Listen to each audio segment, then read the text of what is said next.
It's our job to make sure that we're secure. And there's a lot of things that companies aren't doing. I'm familiar with managers out there that don't even have firewalls, and yet every place that's been broken into has a firewall. And so we can just walk through. Supposedly very sophisticated firewall. But it's what, the weakest link is always going to be individuals inside clicking on things that install these Trojans that look like one thing, but they're doing something. They open back doors, they're keyloggers, and they get your username and password, and they're in your network. And that network includes into the federal government. The White House itself has been accessed, attacked, absolutely, and successful. But this is nothing new. The government's been attacked for decades. But what I don't quite understand, we are the inventors of the internet.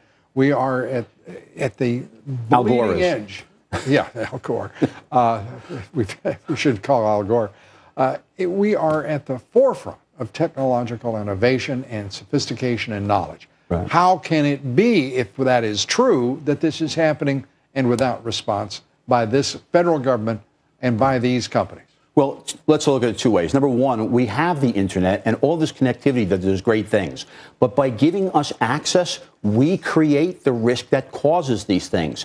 It's now the job of responsible people to look at each implementation and then mitigate those risks. And what I believe is happening is that everybody in this industry... When you say each implementation, what does that mean? Oh, you think that every network is going to be the same, and it's not. We have different things, different protocols being utilized. Yet everybody says, throw a firewall. Every product So what we need then is more regulation so we'll know what the protocols are, right? Negative, less regulation. What we need are qualified engineers who know how to design secure networks. What manufacturers... So we got to bring them over from China? No, we have them right here. We have them here? Really? But here's what it is. The management is going out there and saying, hey, look, just go out and buy a firewall because that'll solve my problems. How we implement that and how we configure that is what's going to make the difference. Yeah, to be clear, I wrote a book on war on the middle class in this country. I'm being facetious when I say bring in the Chinese engineers. It's one of the absurdities. We have the technology industry crying out to bring in cheaper paying, folks being paid less from foreign countries than with the engineers and the systems folks that we've got here and coders. I mean, it's appalling. It is. This president is sitting there using, you talk about false flags. Right.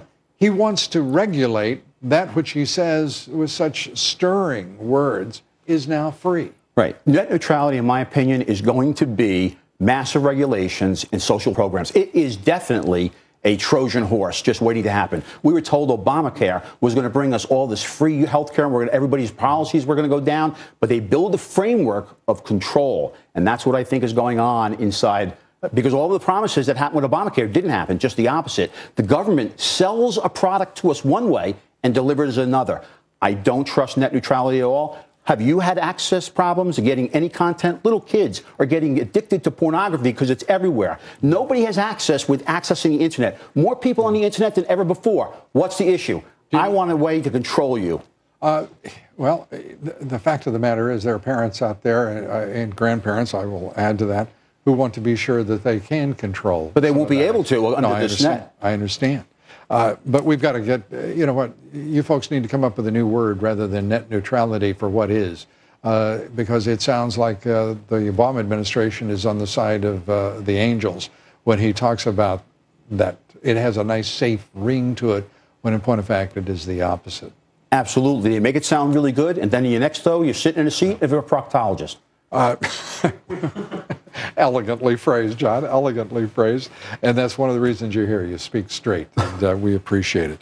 I just don't know. The Chinese, he lets off with a simple, Please don't hack us. Yeah, please don't hack us. Could you imagine the U.S. attorney going to the mob and say, please don't do this? Well, we just witnessed it.